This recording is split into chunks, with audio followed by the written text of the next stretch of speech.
الحمد لله نحمده ونستعينه ونستغفره ونعوذ بالله من شرور أنفسنا ومن سيئات أعمالنا من يهده الله فلا مضل له ومن يضلله فلا هادي له أشهد أن لا إله إلا الله وحده لا شريك له وأشهد أن محمدا عبده ورسوله يا أيها الذين آمنوا اتقوا الله حق تقاته ولا تموتن إلا وأنتم مسلمون أما بعد فإن أصدق الحديث كتاب الله وخير الهدي هدي محمد صلى الله عليه وسلم وشر الأمور محدثاتها فإن كل محدثات بدعة وكل بدعة ضلالة وكل ضلالة في النار.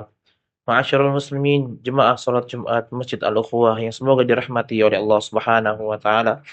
Mengawali khutbah Jumat di siang hari ini, khatib mewasiatkan kepada diri khatib pribadi dan para jemaah sekalian agar kita senantiasa meningkatkan kualitas ketakwaan kita kepada Allah Subhanahu wa taala. Salawat beserta salam semoga tercurahkan kepada baginda kita, suri tauladan kita, Nabi Muhammad sallallahu alaihi wasallam, serta para keluarganya, para sahabatnya, dan orang-orang yang senantiasa mengikuti sunnah-sunnah beliau hingga hari kiamat kelak. Ma'asyiral muslimin, jemaah salat Jumat Masjid Al-Ukhuwah yang semoga dirahmati oleh Allah Subhanahu wa taala. Nabi kita Nabi Muhammad sallallahu alaihi wasallam bersabda dalam sebuah hadis yang diriwayatkan oleh Imam Muslim dari sahabat Abu Hurairah radhiyallahu anhu, "Innallaha ta'ala thayyibun." Sesungguhnya Allah itu baik, la yaqbalu illa thayyiban, dan Allah tidak menerima melainkan dari yang baik-baik. Wa innallaha amaral mu'minina bima amara bihil mursalin. Dan sungguh Allah Subhanahu wa taala memerintahkan kepada orang-orang beriman sebagaimana yang telah diperintahkan kepada para rasul terdahulu. Wa qala ta'ala, ya ayyuhar rusul kulu minat thayyibati wa'malu shaliha. Allah berfirman di dalam surat Al-Mu'minun, wahai para rasul, makanlah dari yang baik-baik dan kerjakanlah amal soleh. Allah juga berfirman di dalam surat Al-Baqarah, ya ayyuhalladzina amanu kulu min thayyibati ma razaqnakum. Wahai orang-orang yang beriman, makanlah dari yang baik-baik dari apa yang telah kami berikan kepadamu. Tsumma dzakara rajula yutilu safar asy'atsa aghbara yamuddu yadayhi ila as-sama'i ya rabbi ya rabbi. Kemudian Rasulullah sallallahu alaihi wasallam menyebutkan tentang seseorang yang melakukan perjalanan yang panjang. Ia melakukan perjalanan dalam dalam kurun waktu yang cukup lama sehingga rambutnya terlihat acak-acakan, pakaiannya penuh dengan debu. Lalu ia mengadahkan tangannya ke langit. Ia berdoa kepada Allah Subhanahu wa taala seraya mengucapkan ya Rabbi ya Rabbi, wahai Rabbku wahai Rabbku, wa mat'amuhu haram, wa mashrabuhu haram, wa malbasuhu haram, wa ghuzziya bil haram, fa anna yustajabu lah. Akan tetapi makanan yang ia konsumsi, ia dapatkan dari cara yang haram. Minuman yang ia konsumsi, ia dapatkan dari cara yang haram. Pakaian yang ia kenakan, ia dapatkan dari cara yang haram.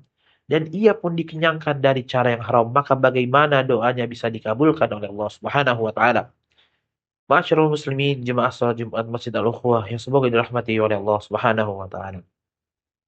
Ada beberapa pelajaran yang bisa kita ambil dari hadis ini. Di antaranya innallaha ta'ala thayyibun. Sesungguhnya Allah itu baik. Thayyibun, makna kata thayyibun, makna kata baik dijelaskan oleh Al-Imam An-Nawawi rahimahullah. Beliau menjelaskan makna thayyibun adalah al-munazzahu 'anil naqaisi wal khaba'ith. Allah Subhanahu wa taala terjaga dari segala kekurangan dan kejelekan. La yaqbalu illa thayyiban. Allah tidak menerima melainkan dari yang baik-baik, baik itu perkataan, perbuatan, dan lain sebagainya. Segala sesuatu yang jelek itu semua tertolak dan tidak akan pernah diterima oleh Allah Subhanahu wa taala. Syekh Utsaimin rahimahullah menjelaskan makna lafaz ini. Makna lafaz la yaqbalu illa thayyiban. Allah tidak menerima melainkan dari yang baik-baik. Maknanya ada dua. Makna yang pertama adalah al-amalu thayyib dan makna yang kedua adalah al-malu thayyib. Makna yang pertama, amalan yang baik. Amalan yang baik meliputi segala amalan yang dikerjakan ikhlas karena Allah Subhanahu wa taala dan sesuai dengan syariat Islam. Adapun al-malut thayyib, harta yang baik adalah harta yang didapatkan dari cara yang halal, bukan harta yang didapatkan dari cara yang haram. Kemudian Rasulullah sallallahu alaihi wasallam bersabda, "Wa innallaha amaral mu'minina bima amara bihil mursalin." Dan sesungguhnya Allah Subhanahu wa taala memerintahkan kepada orang-orang beriman sebagaimana yang telah Allah perintahkan kepada para rasul terdahulu. Lalu dibawakanlah dua buah ayat Satu ayat dari surat Al-Mu'minun dan satu ayat lagi dari surat Al-Baqarah. Yang intisari dari kedua ayat tersebut mengandung dua perintah. Perintah yang pertama adalah al-aklu minat thayyibat. Sedangkan perintah yang kedua adalah al-amal soleh. Perintah yang pertama adalah agar kita makan dari yang baik-baik. Dan perintah yang kedua adalah perintah agar kita mengerjakan amal soleh. Kemudian Rasulullah SAW menyebutkan tentang seseorang yang melakukan perjalanan yang panjang hingga akhir hadis. Syekh Utsaimin rahimahullah menjelaskan di dalam syarah beliau terhadap hadis ini. Dalam hadis ini Rasulullah SAW menyebutkan tentang seseorang yang makan harta haram. Dan itu menjadi penyebab doanya tidak dikabulkan oleh Allah Subhanahu wa taala. Meskipun di saat itu orang tersebut memiliki beberapa sebab. Memiliki sebab-sebab lain diterimanya doa. Yang pertama, dia dalam keadaan safar. Di dalam hadis sahih dikatakan bahwa orang yang safar doanya mustajab.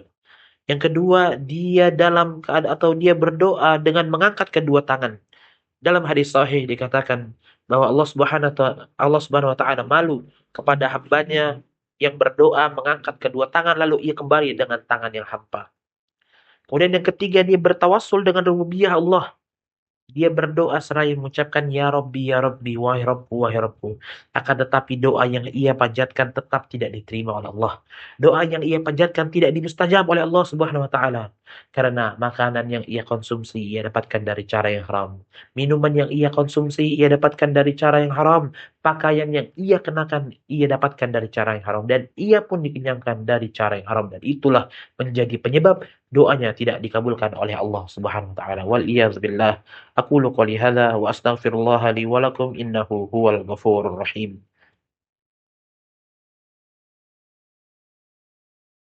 الحمد لله حمدا كثيرا طيبا مباركا فيه كما يحب ربنا ويرضاه وأشهد أن لا إله إلا الله وحده لا شريك له وأشهد أن محمدا عبده ورسوله وما بعد. Ma'asyiral muslimin, jemaah salat Jumat Masjid Al-Khuwah yang semoga dirahmati oleh Allah Subhanahu wa taala. Syekh atau Al-Imam Ibnu Daqiq Al-Id rahimahullah mengatakan tentang hadis ini. Di dalam hadis ini terdapat anjuran bagi kita agar kita berinfak, agar kita bersedekah dari harta yang halal. Dan tidak boleh hukumnya kita bersedekah dari harta yang haram.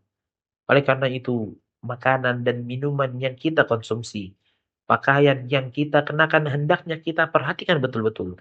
Itu semua harus didapatkan dari cara yang halal, bukan dari cara yang haram ataupun harta yang tercampur di dalamnya unsur syubhat, kerancuan dan keraguan. Ma'asyiral muslimin, jemaah salat Jumat Masjid Al-Ukhuwah yang semoga dirahmati oleh Allah Subhanahu wa taala.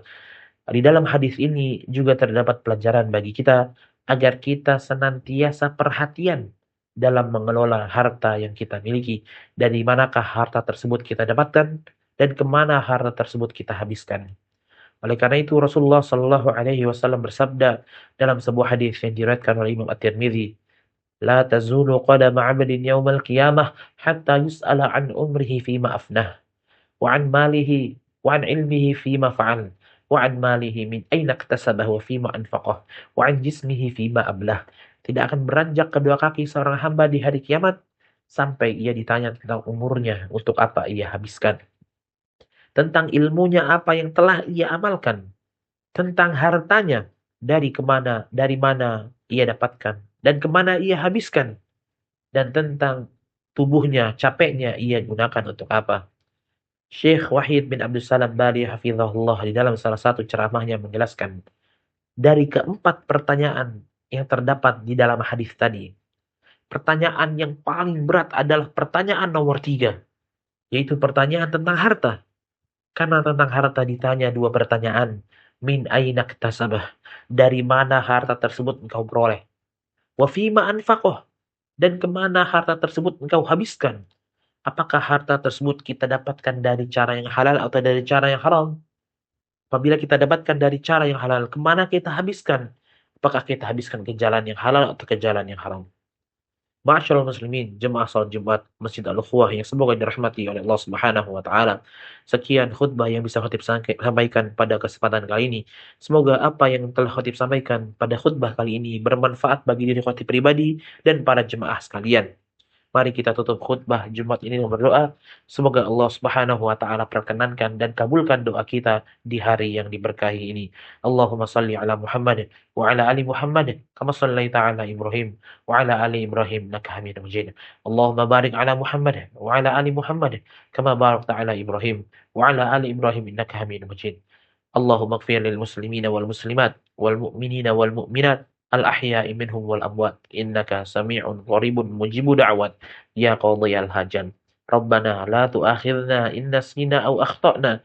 Rabbana wa la tahmil 'alaina isran kama hamaltahu 'alal ladzina min qablina. Rabbana wa la tuhammilna ma la taqata lana bih wa'fu 'anna waghfir lana warhamna anta maulana fansurna 'alal qaumil kafirin. Rabbana atina fid dunya hasanah wa fil akhirati hasanah wa qina 'adzabannar. Wa sallallahu ala nabiyyina Muhammad wa ala alihi wa sahbihi wa sallam. Wa akhiru da'wana anil hamdulillahi rabbil alamin.